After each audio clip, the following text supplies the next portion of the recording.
Live from the BDN Studios, it's Bang and Dang. That's awesome. If you don't like that, then You ain't black.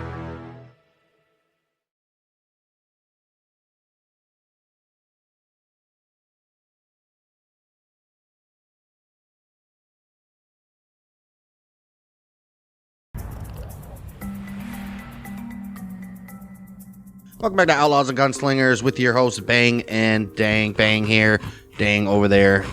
On this episode of Outlaws and Gunslingers, we're bringing you the well-known and well-documented case of the infamous Unabomber that terrorized America from 1978 to 1995, killing 3 people, injuring 23 others. The dude made it a long time.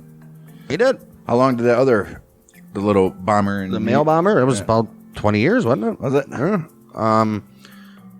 Yeah, Theodore John Kaczynski, obviously also known as the Unabomber, American domestic terrorist, former mathematics professor. Of course. He did the bombing between 78 and 95, killing 3 people, injuring 23 in a nationwide bombing campaign against people he believed to be advancing modern technology and the destruction of the environment. And he quit. So he quit teaching in 1969 to pursue a primitive life. Primitive life. So did he go out in the woods and live off the grid? Well, spoiler, That's yes. a primitive life, right? Spoiler, yes, he did, but we will get there, obviously, detailing how he gets there and all that good stuff. But primitive life gave it away. Right. I'm sure all of you have heard of the Unabomber. If not, you're going to learn about it today. Even if you've heard of the Unabomber, you might not have heard of the in-depth Do you think story he acted alone? that we're about to cover here today. Kaczynski was born on May 22nd, 1942 in Chicago, Illinois, to working-class parents Wanda Teresa and Theodore Richard Kaczynski. That's a hell of a name. Wanda Teresa? And Theodore Richard Kaczynski, a sausage maker. Oh, no. All right. The two were Polish Americans. That makes sense. And were raised as Catholics, but later became atheists. Well, they married on April 11th, 1939. Good for them. Kaczynski's parents told his younger brother David that Ted had been a happy baby up until severe hives forced him to a hospital isolation with limited contact with others, after which he showed little emotions for months. Oh, no. Wanda recalled Ted recoiling from a picture of himself as an infant being held down by physicians examining his hives. Okay. She said she said he showed sympathy for animals who were in cages or otherwise helpless, which she speculated stemmed from experience in hospital isolation. All right. Well, at least he's not killing them and doing all that stuff. Signs of a serial killer. Well, dang, so it's already. Usually they have good child lives, Stuff like that, right? From 1st to 4th grade, ages 6 to 9, Kaczynski attended Sherman Elementary School in Chicago, where administrators described him as healthy and well-adjusted. 1952, 3 years after David was born, the family moved to suburban Evergreen Park in Illinois. Ted transferred to Evergreen Park Central Junior High School. After testing scored his IQ at 167. Whoa, he skipped the 6th grade. Yeah, but imagine so. I probably could skip the 7th and 8th, too. Right, go over onto the high school. Kaczynski later described this as a pivotal event. Previously, he had socialized with his peers and was even a leader.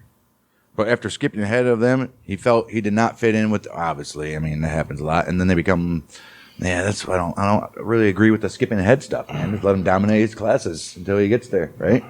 Yeah, he didn't feel good with the older children. They constantly made fun of him, bullied him, stuffed them in lockers, Smarties, wedgies. What does this kid think he is smarter than us? Taking his pocket protector and his inhaler, hit it all the time. His glasses. All right. Neighbors in Evergreen Park later described the Kaczynski family as civic-minded folks. One recalling the parents sacrificed everything they had for their children. Well, okay. Both Ted and David were intelligent, but Ted exceptionally so. Oh, poor David. Right. Neighbors described him as a smart but lonely individual. His mother recalled Ted as a shy child who would become unresponsive if pressured into a social situation. Okay. Yeah. At one point, she was so worried about his social development that she considered entering him in a study for autistic children led by Bruno Bethlehem. All you had to do is put him back in the regular grade he was supposed to be in. It's simple. Easy fix. Well, he's not autistic, so why would she even do that? Because he was turning into maybe she thought he was. Right. Decided against it after seeing Bettelheim's abrupt and cold manner. Right. Yeah, they didn't treat autistic kids very well back then. There wasn't a lot. Obviously. Not like nowadays. It's like, what, one every 10,000 or something? No. Autism? Yeah, right. It's like 1 in 100. 1 in 100,000 or 1 in 100? 100. Oh, shit. Kaczynski Oh, attended. I got to fact check myself there. Right. 1 in 54 American children is autistic. There's around 5.4 million in the U.S. that are autistic. 1 in 54 American children is autistic. That's ridiculous. Wow. That's never been the case. So that's down, because I remember hearing commercials a couple years ago. It was like 1 in 100 or something. That's ridiculous. Wow. Or it's up, I should say, not down. But Kaczynski attended Evergreen Park Community High School, where he excelled academically. He played the trombone in the marching band and was a member of the mathematics, biology, coin, and German clubs. hey, you got a coin club? Hey, man, there's a lot of coin clubs. And a German club, even though he's Polish. I know, right? 1996, a former classmate said, he was never really seen as a person, as an individual personality. He was always regarded as a walking brain, so to speak. Oh, you know everybody that had problems with something. Go to Ted. Ted knows the answer. He probably got bullied by the stupid kids to do his homework. Do his homework and all that, yeah. During this period, Kaczynski became intensely interested in mathematics, spending hours studying and solving advanced problems. Jeez, you got to be, your brain's got to be wired different to be interested in mathematics, first of all. He became associated with a group of like-minded boys interested in science and mathematics known as the Briefcase Boys for their Nice. penchant for carrying briefcases. Oh, highly sophisticated and stuff. Nice. Throughout high school, Kaczynski was ahead of his classmates academically. Briefcase boys? Throughout high school, yeah, he was ahead of his classmates academically. It makes sense. Obviously. Placed in a more advanced mathematics class, he soon mastered the material. He skipped the 11th grade, and by attending summer school, he graduated at age 15. Oh, wait. Wouldn't you love that? Dang. No, because now he's about to go on to college and stuff. Yeah. Kaczynski was one of the school's 5 national merit finalists and was encouraged to apply to Harvard. Oh, of course. He entered Harvard on a scholarship wow. in 1958 at age 16. Nice. A classmate later said Kaczynski was emotionally unprepared. Of course he was. They packed him up and sent him to Harvard before he was ready. He didn't even have a driver's license. Right. I mean, you can't just send guys to college at 16 years old. And you imagine the type of people that are going to Harvard? Exactly. During his Richie Riches, Snobby. and from the looks of it, a sausage maker's boy is not going to be super rich. So, No. During his first year at Harvard, Kaczynski lived at 8 Prescott Street, which was designed to accommodate the youngest and most precocious incoming students in a small, intimate living space. I mean, yeah, right. For the following 3 years, he lived at Elliott House. which apparently is a famous Like frat house or something? house. I wouldn't say frat house, but Housemates and other students at Harvard described Kaczynski as a very intelligent but socially reserved person. yeah. So it's that theme will continue, it looks like. Kaczynski earned his Bachelor's of Arts degree in mathematics from Harvard, 1962, finishing with a GPA of 3.12. That's pretty low for Harvard. He was 20 years old when he got his bachelor's degree. Wow. Crazy. Right. In his second year at Harvard, Kaczynski participated in a study described by author Elston Chase as a purposely brutalizing psychological experiment led by Harvard psychologist Henry Murray. Okay. Subjects were told they would debate personal philosophy with a fellow student, and were asked to write essays detailing their personal beliefs and aspirations. Oh, the essays were given to an anonymous individual who would confront and belittle the subject in what Murray called vehement, sweeping, and personally abusive attacks, using the content of the essays as ammunition. Yo, how would you say this? You suck. Pretty much, right? Wow. Electrodes monitored the subject's psychological reactions. These encounters were filmed, and subjects' expressions of anger and rage were later played back to them repeatedly. Jeez. Dang. The experiment lasted 3 years, with someone verbally abusing and humiliating Kaczynski each week. For 3 years? Oh, my. I mean, after the couple, Right, you have to be. a few months, you'd probably be used to it. But all right, whatever. All right, I mean, how many times are you going to say the same thing over Right. and over? Kaczynski spent 200 hours as part of the study. Kaczynski's lawyers later attributed his hostility towards mind control techniques to his participation in Murray's study. It kind of is like mind control. I mean, yeah.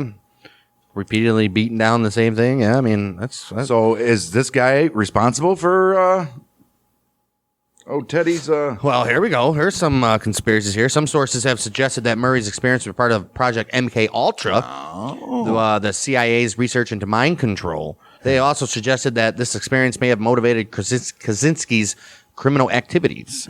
Kaczynski stated that he resented Murray and his co-workers primarily because of the invasion of his privacy he perceived as a result of their experiments. no shit. Nevertheless, he said he was quite confident that his experiences with Professor Murray had no significant effect on the course of his life. Can you really say that?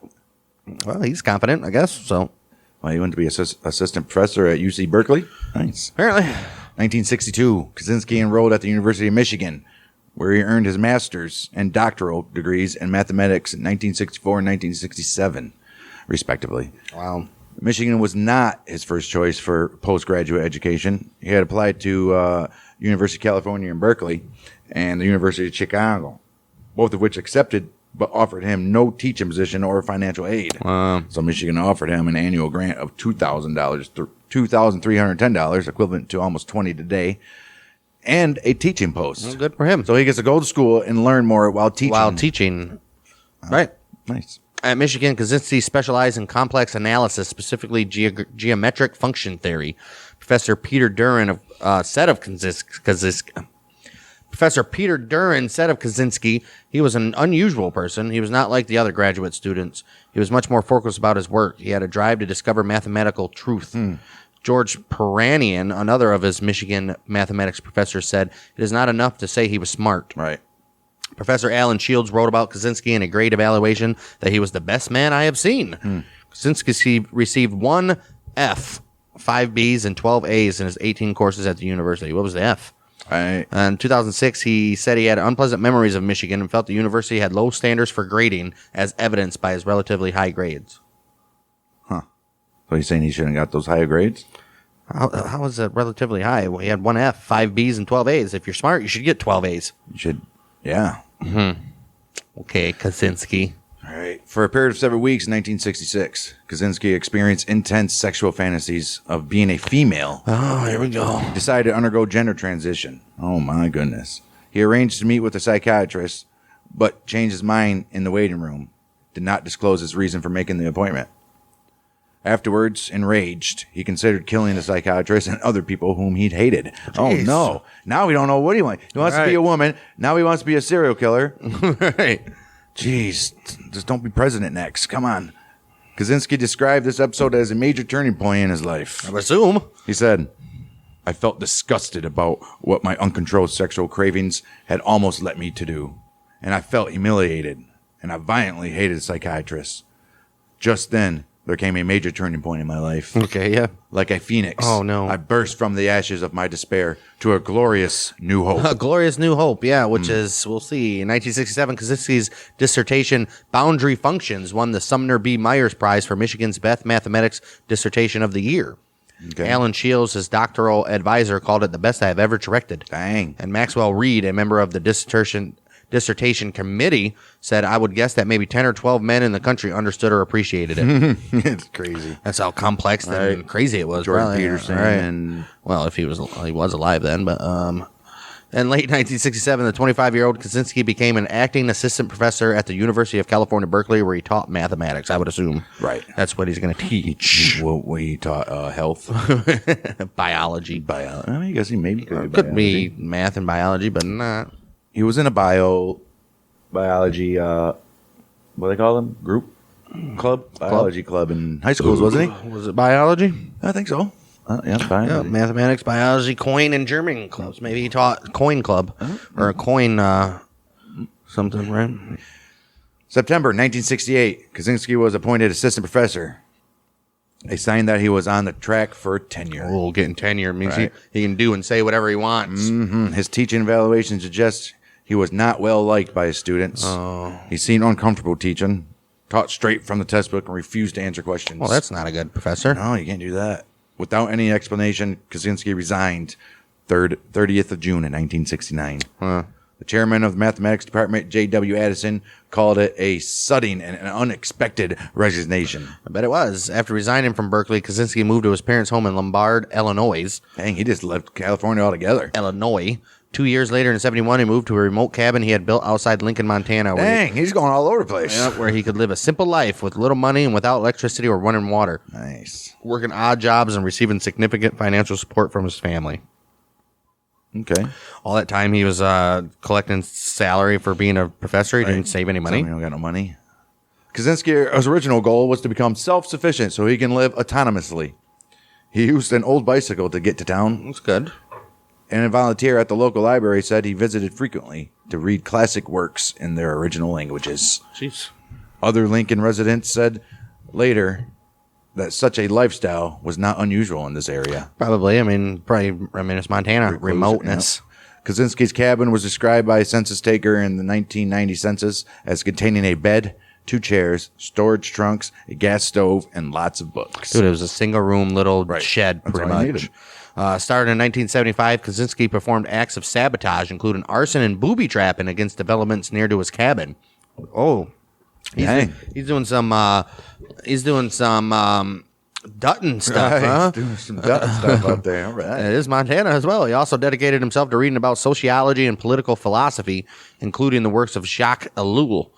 Kaczynski's brother David later stated that Ellul's book, The Technological Society, became Ted's Bible. Oh. Kaczynski recounted in 1998, when I read the book for the first time, I was delighted because I thought, here is someone who's saying what I've already been thinking. I mean, when you get something like that, It's always he's going to fall in love with that. whenever somebody thinking like you. Right. In an interview after his arrest, he recalled being shocked on a hike to one of his favorite wild spots. It's kind of a rolling country, not flat. And when you get to the edge of it, you find these ravines that cut very deeply into the cliff-like drop-offs. And there was even a waterfall there. It was about a 2-day hike from my cabin. That was the best spot until the summer of 1983. That summer, there were too many people around my cabin, so I decided I needed some peace. I went back to the plateau, and when I got there, I found that they had put a road right through the middle of it. Oh. You just can't imagine how upset I was. It was from that point on, I decided that rather than trying to acquire further wilderness skills, I would work on getting back at the system. Revenge. Dang. Uh-oh. Hey, man, don't put a road through a man's wilderness. Right, come on. Well, Kaczynski was visited multiple times in Montana by his father, who was impressed by Ted's wilderness skills. Kaczynski's father was diagnosed with terminal lung cancer in 1990 and held a family meeting without Kaczynski later that year to map out their future. Okay. In October 1990, his father committed suicide. Dang. I mean, he was going to die, right? Right, But still, you don't kill yourself. Right. Oh, jeez. man.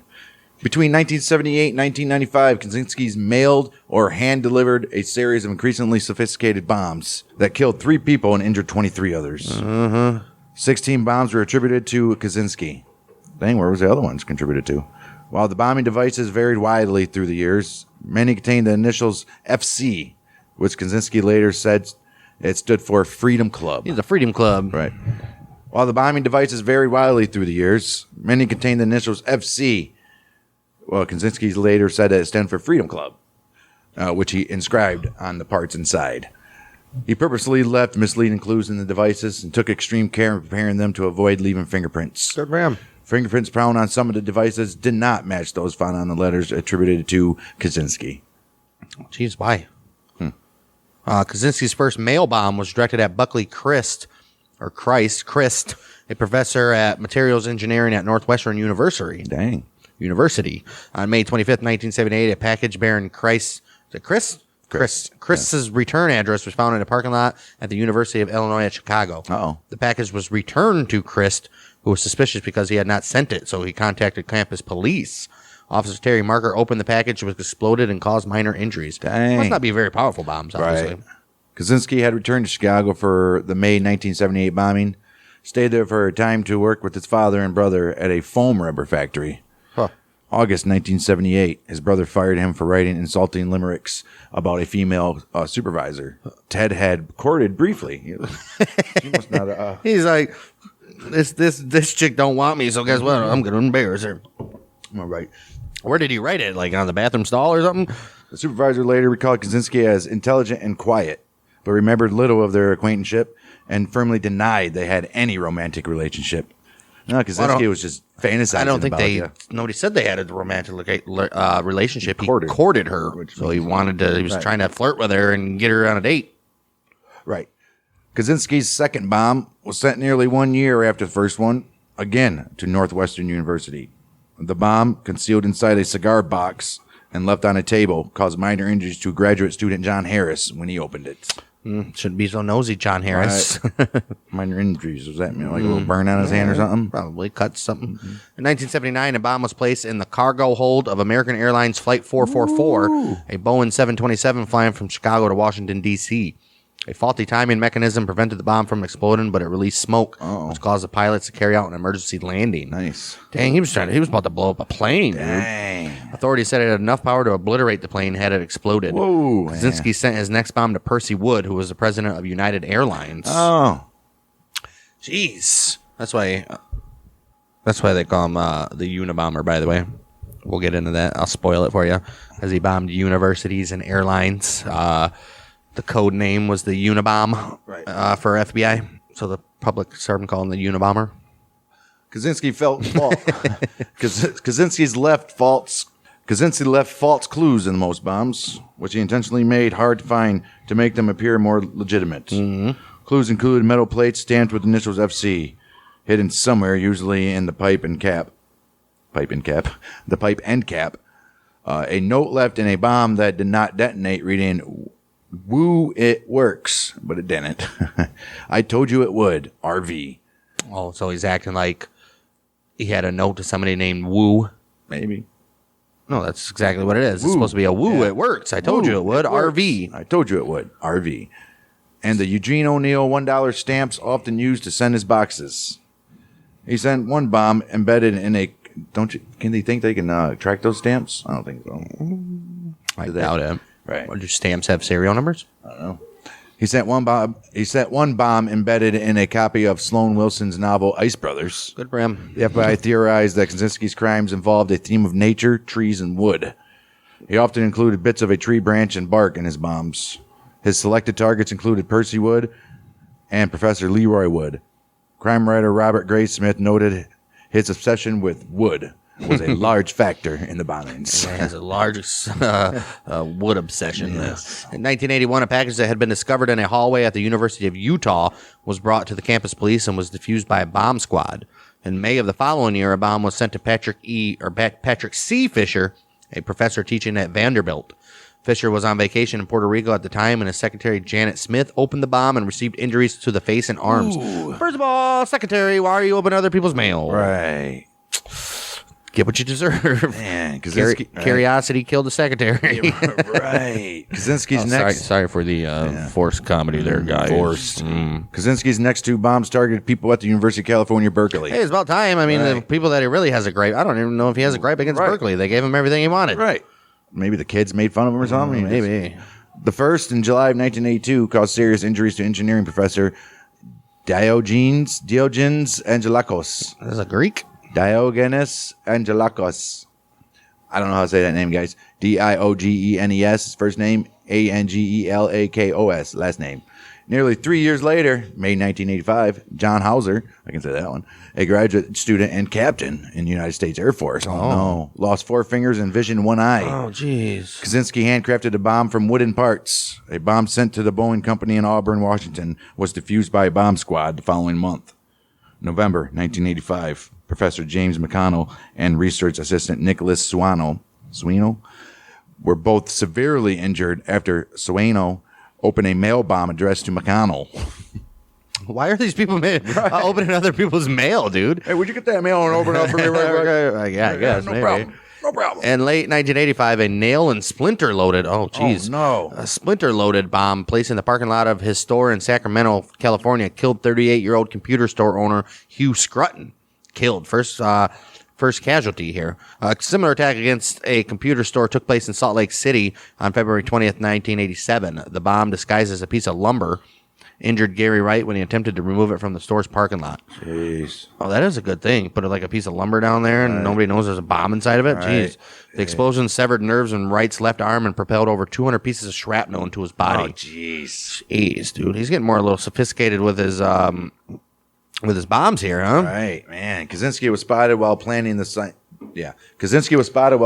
Salt Lake City bomb. This led to a widely distributed sketch of the suspect as a hooded man with a mustache and aviator sunglasses. Oh, no. Is it D.B. Cooper? No. 1993, after a 6-year break, Kaczynski mailed a bomb. How do you just do that? Right. You do this for nothing and then take a 6-year break and then decide, I think I'll make a bomb again. Right.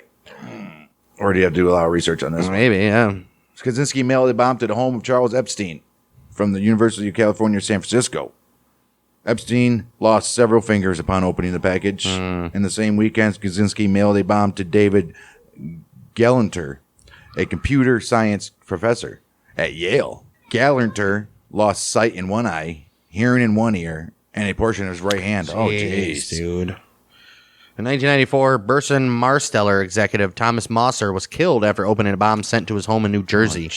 In a letter to the New York Times, Kaczynski wrote that he had sent the bomb because of Mosser's work repairing the public image of Exxon after the Exxon Valdez oil spill. This was followed by the 1995 murder of Gilbert Brent Murray, president of the Timber Industry Lobbying Group, California Forestry Association, by a mail bomb addressed to previous president William Dennison, who had retired. Oh, so it wasn't even meant for him.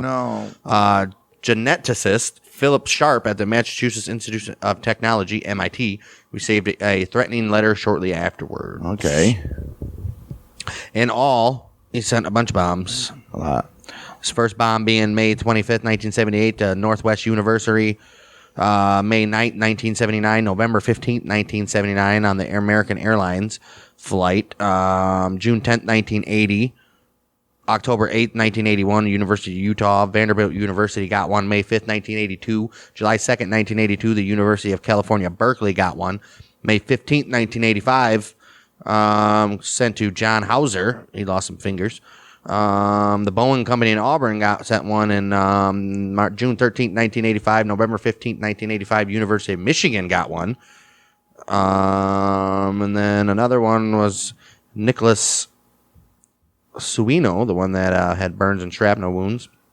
December 11th, 1985, in Sacramento, Hugh Scruton dies from a bomb sent. Salt Lake City, the computer store owner guy, he got one on February 20th, 1987. June 22nd, 1993, Charles Epstein got sent one. June 24th, 1993, Yale University sent to David Gelernter. And then December 10th, 1994, and New Jersey sent to Thomas Mosser. He dies from that. And then April 24th, 1995, Gilbert Brent Murray dies from the bomb as well. And that was the last bomb sent, as far as we know. All right. Several letters to media outlets outlining his goals and demanding a major newspaper print his 35,000-word essay called Industrial Society and Its Future, which was dubbed the Unabomber Manifesto by the FBI. They always got to have a nickname. He wanted it published verbatim as well. Don't change nothing. He stated that he would desist from terrorism if his demand was met. Okay. There was controversy as to whether the essay should be published. Publish it. Who gives a shit? But Attorney General Janet Reno and the FBI director, a new director, at least it's not J. Edgar. Right. Louis Free, I think that's how you pronounce his name, recommended his publication out of concern for public safety and in the hope that the reader could identify the author. Bob Guccione of Penthouse volunteered to publish. It's like, hey, you guys want to look at all these naked women? Why don't we publish a 35,000 manifesto by a mad bomber in between it all? Nobody will read it. Right. Kaczynski replied, Penthouse was less respectable than the New York Times and the Washington Post. Well, I think nowadays Penthouse is probably more respectable. Is Penthouse even still around? I don't know. And said that to increase our chances of getting our stuff published in some respectable periodical, he would reserve the right to plant one and only one bomb intended to kill after our manuscript has been published. Well, the Washington Post was like, you know what? We're going to do it. They published the essay on 19th September 1995. Good for them. Kaczynski used a typewriter to write his manuscript, capitalizing entire words for emphasis in lieu of italics. He always referred to himself as either we or FC for Freedom Club, though there is no evidence that he worked with others. Donald Wayne Foster analyzed the writing at the request of the Kaczynski's defense team in 96 and noted that it contained irregular spelling and hyphenation, along with other linguistic idiosyncrasies. This led him to conclude that Kaczynski was its author. Okay. There's no evidence that he worked with others. Industrial Society and Its Future begins with Kaczynski's assertion. The Industrial Revolution and its consequences have been a disaster for the human race. He writes that technology has been has had a destabilizing effect on society, has made life unfulfilling, and has caused widespread psychological suffering. True, and true. Yes, even truer now. Kaczynski argues that most people spend their time engaged in useless pursuits because of technological advances. Okay. He calls these surrogate activities. Right. That's good. Video games. Wherein people strive towards artificial goals, including scientific work, consumption of entertainment, political activism, and following sports teams. Oh, no. Yeah. You're not allowed to follow sports teams, huh? I mean, I guess if you're thinking like this guy's following a meaningless sports team is taken away from other stuff you could be doing. Well, Teddy would predict that further technological advances will lead to extensive human genetic engineering. Oh. And that human beings will be adjusted to meet the needs of the social systems rather than vice versa. That's exactly what's happened. Kaczynski states that technological progress can be stopped, in contrast to the viewpoint of people who says he understands. What the fuck? Come on. In contrast to the viewpoint of people who he says understand technology's negative effects, yet passively accept it as inevitable. Of course, it's money, money, money. Mm-hmm. He calls for a return to primitive lifestyles. Just go back to being the caveman Living style. on the damn land. Right, make a hammer with a rock and a stick. Kaczynski's critiques of civilization bear some similarities to anarcho and primitivism, but he rejected and criticized anarcho-primitivism. He didn't like their views. He did not like the views. He argues that the erosion of human freedom is a natural product of an industrial society because the system has to regulate human behavior closely in order to function. Okay.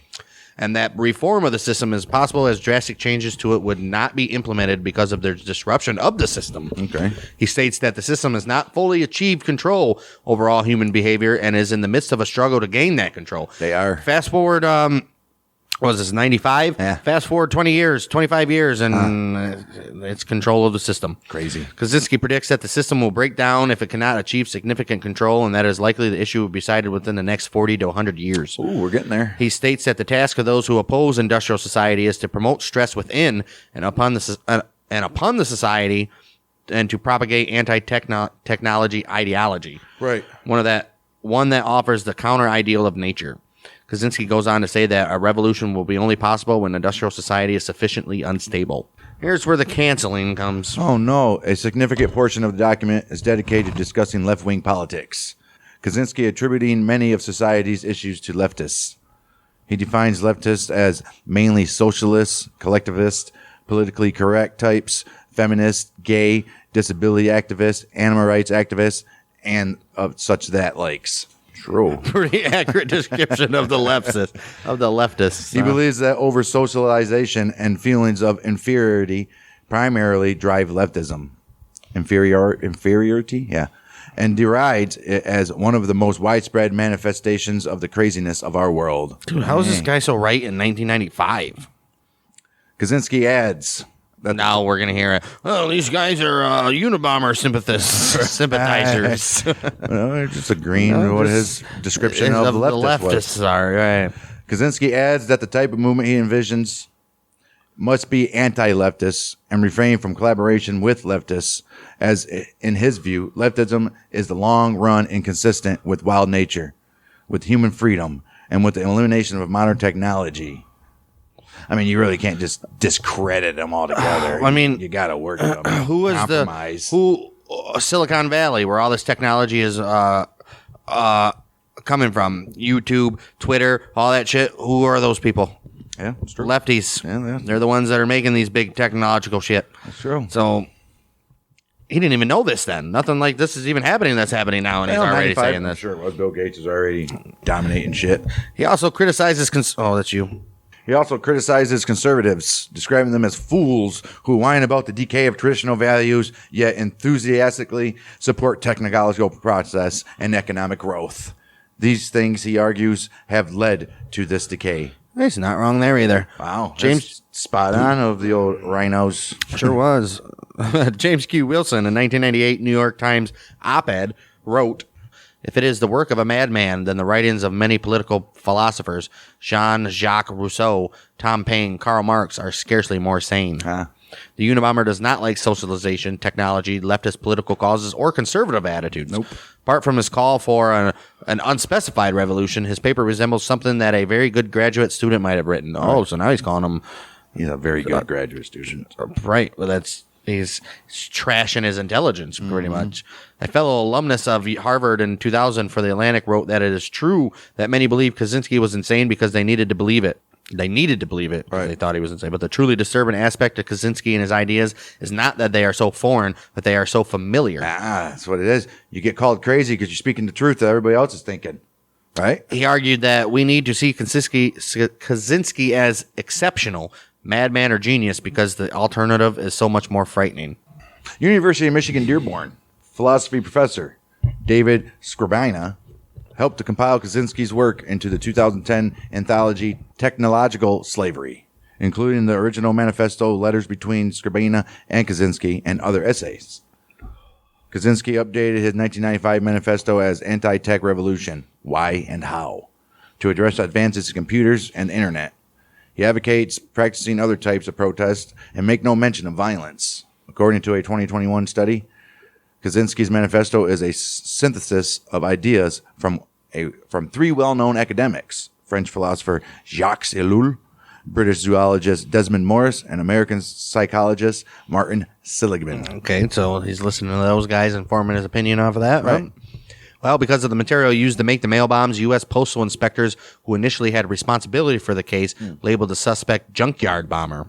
It was made of scrap parts and stuff. Right, the old junkyard bomber. Well, FBI Inspector Terry D. Turchi was appointed to run the Unabomber, which stands for University and Airline Bomber Investigation. In 1979, an FBI-led task force that included 125 agents from the FBI, the ATF, and the U.S. Postal Inspection Service was formed. The task grew to more than 150 full-time personnel, but minute analysis of recovered components of the bombs and the investigation into the lives of the victims proved of little use in identifying the suspect, who built the bombs primarily from scrap materials available almost anywhere. Investigators later learned that the victims were chosen indiscriminately from library research. 1980, Chief Agent John Douglas, working with agents in the FBI's Behavioral Science Unit, issued a psychological profile of the unidentified bomber. It described the offender as a man with above-average intelligence and connections to academia. How are these guys so good? Right. This profile was later refined to characterize the offender as a neo-Luddite, holding an academic degree in the hard sciences, but this psychologically based profile was discarded in 1983. FBI analysts developed an alternative theory that concentrated on the physical evidence in the recovered bomb fragments. Well, in this rival profile, the suspect was characterized as a blue-collar airplane mechanic. Wrong. The Unabomber task force set up a toll-free telephone hotline to take calls related to the investigation with $1 million reward for anyone who could provide information leading up to his capture. $1 million? Well, actually putting up some money there. Right. Before the publication of his manifesto, which we'll get to, Kaczynski's brother David was encouraged by his wife to follow up on suspicions that Ted was the Unabomber. Dang, so he even knew before. He had some feelings there. Right. David was dismissive at first, but he took the likelihood more seriously after reading the manifesto a week after it was published in September of 95. Yeah. He searched through old family papers and found letters dated into the 70s that Ted had sent to newspapers to protest. Oh, so he's already sending newspapers before then to protest the abuses of technology, using phrasing similar to that in the manifesto. Okay. How the hell has the FBI not found this out? Right. Before the manifesto's publication, the FBI held many press conferences asking the public to help identify the Unabomber. They were convinced that the bomber was from the Chicago area, where he began his bombings, had worked in or had some connection to Salt Lake City, and by the 1990s had been in association with the San Francisco Bay Area. This geographical information and the wording and excerpts from the manifesto that were released before the entire text of the manifesto was published persuaded David's wife to urge him to read it. After the manifesto was published, the FBI received thousands of leads in response to its offer of a reward for information leading to the identification of the Unabomber. While FBI reviewed new leads, Kaczynski's brother David hired private investigator Susan Swanson in Chicago to investigate Ted's activities discreetly. David later hired Washington, D.C. attorney Tony Biskedgley to organize the evidence acquired by Swanson and contact the FBI, given the presumed difficulty of attracting the FBI's attention. Kaczynski's family wanted to protect him from the danger of an FBI raid, such as those at Ruby Ridge or Waco. You all know what happened there, which is also conspiracy theoried FBI ran stuff there. But that's a different show. Since they feared a violent outcome from any attempt by the FBI to contact Kaczynski. Early 1996, an investigator working with Bisegli contacted former FBI hostage negotiator and criminal profiler Clinton R. Van Zandt. Bisegli asked him to compare the manifesto to typewritten copies of handwritten letters David had received from his brother. Van Zandt's initial analysis determined that there was better than a 60% chance that the same person had written the manifesto, which had been in public circulation for half a year now. Van Zandt's second analytical team determined a higher likelihood. He recommended Bisegli's client contact the FBI immediately. You guys got to get immediately. You guys got to get hold of these guys quick. In February 1996, he gave the copy of the 1971 essay written by Ted Kaczynski to Molly Flynn at the FBI.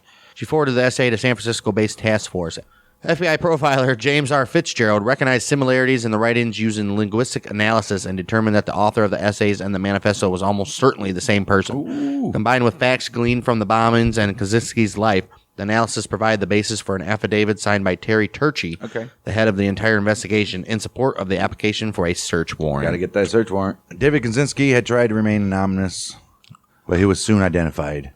Within a few days, an FBI agent team was dispatched to interview David and his wife with their attorney in Washington, D.C.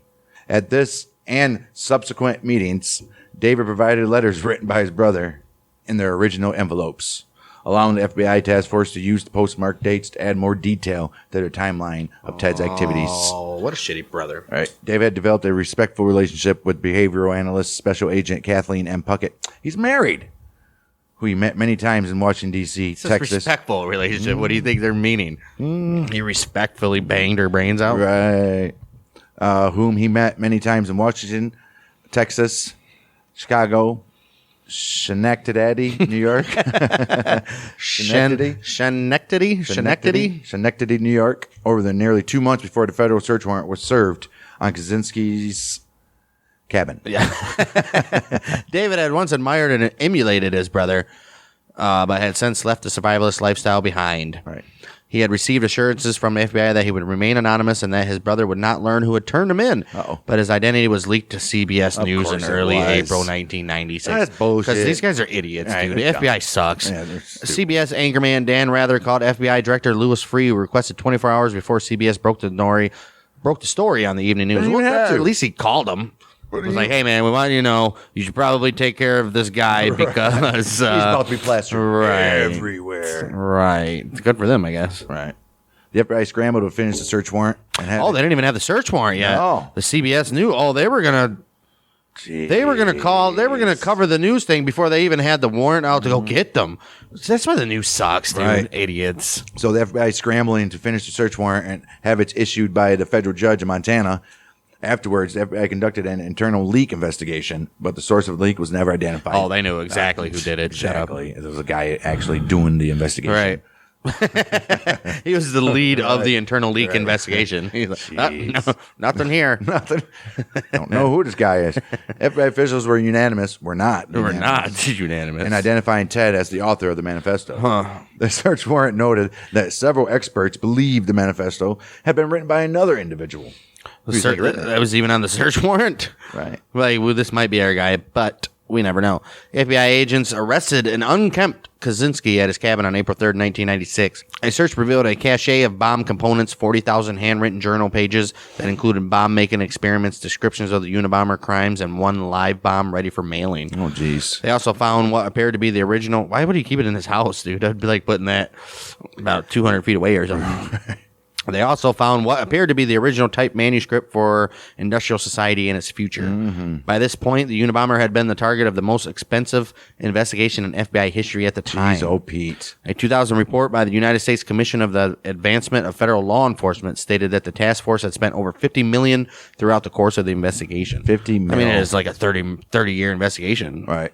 After his capture, theories emerging naming Kaczynski as a Zodiac killer who murdered 5 people in Northern California from 1968 to 1969. I don't know about that. I know. I don't think so. Among the links that raised suspicion was that Kaczynski lived in San Francisco Bay Area from 1967 to 69, the same period that most of the Zodiac's confirmed killings occurred.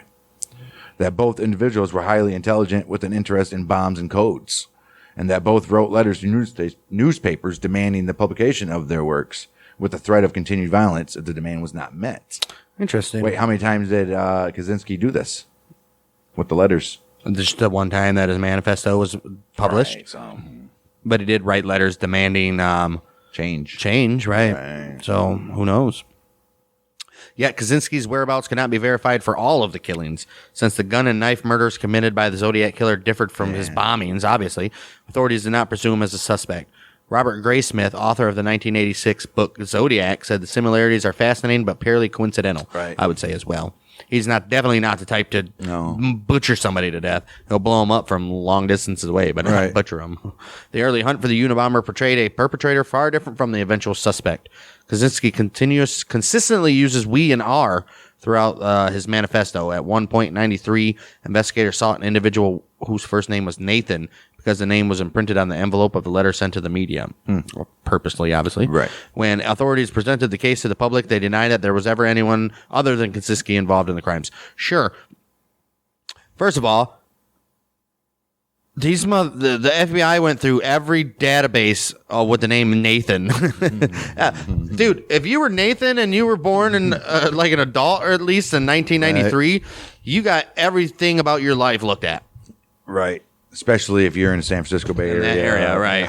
Yeah, dude. Any of you Nathans out there. Geez. There's a Nathan right now listening to the show be like, that was the worst time of my life. He's like, I was wondering what the hell was going on. Gee. A federal grand jury indicted Kaczynski in June 1996 on 10 counts of illegally transporting, mailing, and using bombs. Jeez. Kaczynski's lawyers, headed by Montana federal public defenders Michael Donahue and Judy Clark, attempted to enter an insanity defense to avoid the death penalty. But Kaczynski rejected this strategy. 8th of January. He's like, I'm not insane, dude. Right. 8th of January, 1998. He asked to dismiss his lawyers and hired Tony Serra as his counsel. Serra had agreed not to use an insanity defense and instead promised to base a defense on Kaczynski's anti-technology views. Instant loss. Both. Right, I don't know, the insanity might have got somewhere. Maybe. The anti-technology views is not going to get you. So what? You don't like technology? That gives you an excuse to blow people up? And then the judge actually would be like, you know what? That's the worst defense in history. Right. And the judge would be like, you know what? He may be insane. Yeah, you should have done that one, guys. Right. He's like, you know what? I'm gonna declare him insane because you guys are idiots. After this request was unsuccessful, see, even the judge was trying to help him out. Kaczynski tried to kill himself on January 9th. Oh, jeez. Oh, wow. Sally Johnson, the psychiatrist who examined Kaczynski, concluded that he suffered from paranoid schizophrenia. Oh, it's a schizo, huh? Forensic psychiatrist Park Dietz said Kaczynski was not psychotic, but had a schizoid. Dietz. Yeah, Dietz. Park Dietz said Kaczynski was not psychotic, but had a schizoid or schizotypal personality disorder. Right. In his 2010 book, Technological Slavery, dude's writing a book in prison. Right. Nice. Kaczynski said that 2 prison psychologists who visited him frequently for 4 years told him they saw no indication that he suffered from paranoid schizophrenia, and the diagnosis was ridiculous and a political diagnosis, obviously. I don't think he has nothing. He just literally was like, screw you guys, I'm going to blow you all up because you took away my one calm spot that I hiked in the woods one day. Right. Maybe he is psycho. I don't know. And plus stuff he was saying about the technology was true, and they didn't like people spewing that kind of truthness. January 21st, 1998. Kaczynski was declared competent to stand trial by federal prison psychiatrist Johnson. Good for him. Despite the psychiatric diagnosis, as he was fit to stand trial, prosecutors sought the death penalty, but Kaczynski avoided that by pleading. Kaczynski avoided that by pleading guilty to all charges on the 22nd of January and accepting life imprisonment without the possibility They're like, parole. yeah, dude, we can draw this out to trial and you'll probably get the death penalty, or you can just take our terms of just admit it and we'll put you in life. Just go put you in there for the life. Just go spend the rest of your life in prison, bud. Right. He later tried to withdraw his plea, arguing it was involuntary, as he had been coerced to plead guilty by the judge. Yeah, the judge probably went and talked to him. Was like, dude, this is what's going to happen. Frankly, you have nothing here. Right. You're going down, and if we take it to jury, the jury's going to hang you. Mm-hmm. Judge Garland Ellisborough Jr. denied his request, and the United States Court of Appeals for the Ninth Circuit upheld that decision. No, wait. So the judge said he claims coerced him, said, "No, I didn't." He's like, "I'm gonna deny. We're not going gonna to deny that. that request for a new trial. No, New plea, at least. Yeah. continue trial. I don't think so. In 2006, Burrell. Is it Burrell? I think it's Burrell. In 2006, Burrell ordered that the items from Kaczynski's cabin be sold at a reasonably advertised internet auction. Nice. Oh, make some jeez, money. dude. Yeah, but they're using an internet auction when he clearly hated technology to sell his stuff. Yeah, talk about a slap in the face to him, Right. huh? Items considered to be bomb-making material, such as diagrams and recipes for bombs, were excluded. Obviously. The net Or proceeds. were they? All right. The net proceeds went towards the $15 million in restitution Burrell had awarded Kaczynski's victims. Dang. Kaczynski's correspondence and other personal papers were also auctioned. Who buys this? And you think anybody spent nearly $15 million? I don't think so. Doubt it. Burrell ordered the removal before sale of references in those documents to Kaczynski's victims. Kaczynski unsuccessfully challenged those redactions as a violation of his freedom of speech. The auction ran for 2 weeks in 2011, raised over $232,000, though. Yeah, he could argue freedom of speech if he was a free man, but once you're in prison for life, you have no rights. Kaczynski was serving 8 life sentences without the possibility of parole at ADX Florence, a supermax prison in Florence, Colorado. Early in his imprisonment, Kaczynski befriended Ramzi Youssef and Timothy McVeigh. Oh, here we go again. So Kaczynski befriended Ramzi Youssef and Timothy McVeigh, the perpetrators of the 1993 World Trade Center bombing. We all know those guys. And the 1995 Oklahoma City bombing. Not together, though. Right, respectively. Who did more damage? I think the Oklahoma City bombing was bigger. Obviously, the Oklahoma City bombing. Right. Jeez, Timothy McVeigh, dumbass.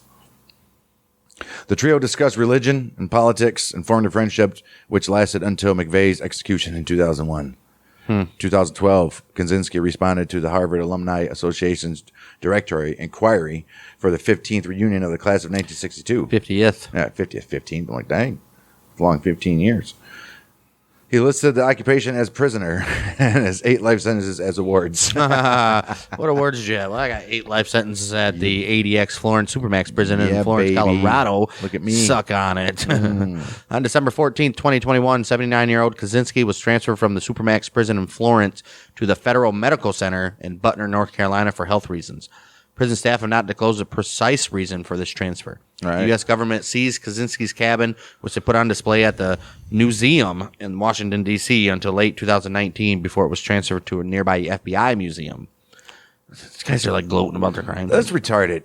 You spend all this money to take down people like this, and you try to silence them. You don't want them nothing, but then you're gonna put, after you capture them and all that shit, you're gonna put their little cabin in a museum and articles about him and behind glass and his pictures. I mean, come on, that's glorifying the guy. It's ridiculous. Same thing We're doing now. Right, yeah, pretty much. Same thing as Bonnie and Clyde's shot up car. vehicle and all Right. that shit, dude. Jeez, OP. In October 2005, Kaczynski offered to donate 2 rare books to the Melville J. Hershkovitz Library of African Studies at Northwestern University's campus in Evanston, Illinois, the location of his first 2 attacks. Well, the library rejected this offer on the grounds that it already had copies of the works. The Labadie collection, Labadie. right, part of the University of Michigan Special Collections Library, houses Kaczynski's correspondence with over 400 people since his arrest, including replies, legal documents, publications, and clippings. His writings are among the most popular selections in University of Michigan Special Collections. The identity of the most correspondence will remain sealed to 2049. Oh, so everybody he's been writing with and communicating with over his time in prison, we don't know until 2049. Why? Sealed documents. Why? Why do you think? Kaczynski has been portrayed in and inspired multiple artistic works in the realm of popular culture. These include the 1996 television film Unabomber, The True Story. I think I watched that. The 2011 play P.O. Box Unabomber. Didn't see that. Manhunt Unabomber. The 2017 season of television series Manhunt. Didn't watch it. And in 2021, the movie Ted K. The moniker... Ooh, that just came out. I was looking at it. I was going to watch that the other day. Ted K. Yeah, I think I'm going to watch it now. Maybe. The moniker, probably should have watched it before this, but Right. the moniker Unabomber was also applied to the Italian Unabomber, a terrorist who conducted similar attacks in Italy from 94 to 2006. Dang. Prior to the 96 United States presidential election, a campaign called Unabomber for President was launched with the goal of electing Kaczynski as president through write-in votes. Oh, jeez. He was portrayed by Charlotte Copley in the 2021 film Ted K. How many write-in votes did he get? I want to know. I don't know. 123,000 write-in and blank votes were compiled as one total. Oh. So they probably won't even give out who was who. The total votes figure includes all write-in and scattered ballots, which cannot be attributed to any of these candidates. Party names and ballot statuses, blah, blah, blah. Yeah, they're not going to do it by names. Bullshit. Oh, I'm sure it's out there somewhere, but don't have enough time to dig right now. In his book, The Age of Spiritual Machines, 1999, futurist Ray Kurzweil quoted a passage from Kaczynski's manifesto, Industrial Society and Its Future. In turn, Kaczynski was referenced by Bill Joy, co-founder of Sun Microsystems, in the 2000 Wired article, Why the Future Doesn't Need Us. Joy stated Kaczynski is clearly a Luddite, but simply saying this does not dismiss his argument. Professor Jean-Marie Apostolides has raised questions surrounding the ethics of spreading Kaczynski's views. Oh, see? It's like, should we be doing this? Or is it bad that we're doing it? Right. Various radical movements and extremists have been influenced by Kaczynski. Right. People inspired by Kaczynski's ideas show up in unexpected places, from nihilist, anarchist, and eco-extremist movements to conservative intellectuals. Anders Behring Breivik, the perpetrator of the 2011 Norway attacks, published a manifesto which copied large portions of Kaczynski's. Wow.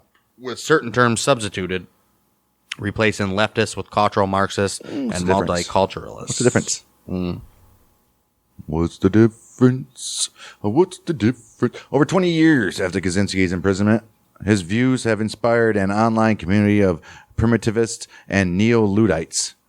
One explanation for the renewal of his interest in his views is the television series Manhunt, Unabomber. Makes sense. Which aired in 2017.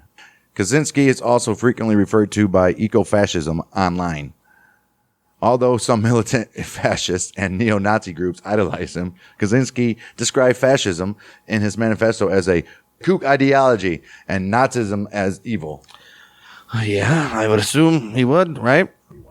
That's going to do it for this episode of Outlaws and Gunslingers, the Unabomber. We went a little long in this one, about an hour and 20-ish around there somewhere after the editing's all done, I'm assuming, which we usually been trying to keep them at about 40 to 45, but Number part we were gonna do part ones and part twos, but it didn't really need a part two, and some episodes are obviously going to need a part two where they're going to be an hour long each or something like that. But this one, I think you guys can handle an hour and 20 minutes of the episode. So that is how we are going to end this one with the Unabomber. His whole explanation: he didn't like lefts, he didn't like conservatives, he didn't like technology, and supposedly he was not crazy either. Supposedly he was not crazy. So I don't know. This guy's still alive. Didn't die yet. So he's still in prison rotting away. Well, he was moved to that medical facility, but he still didn't die. In 2021. So almost 6 months ago. So maybe he died then and just didn't say nothing. I don't know. Yeah, they would say so. Doubt it. We would have heard about it. Yeah, but Unabomber dead. Yeah. But dead. He's but dead. The Twitter world would have been spitting on his grave. The Twitter world. And George Truly. Ted K, though, that's an interesting movie I might have to check out. Yeah, man.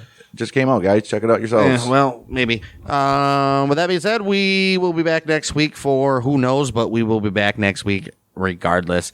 Even if we have to just start up and say, this is Bang and Dang, hi. Yeah. And then we end the episode. Out. You know? Peace out. Peace out.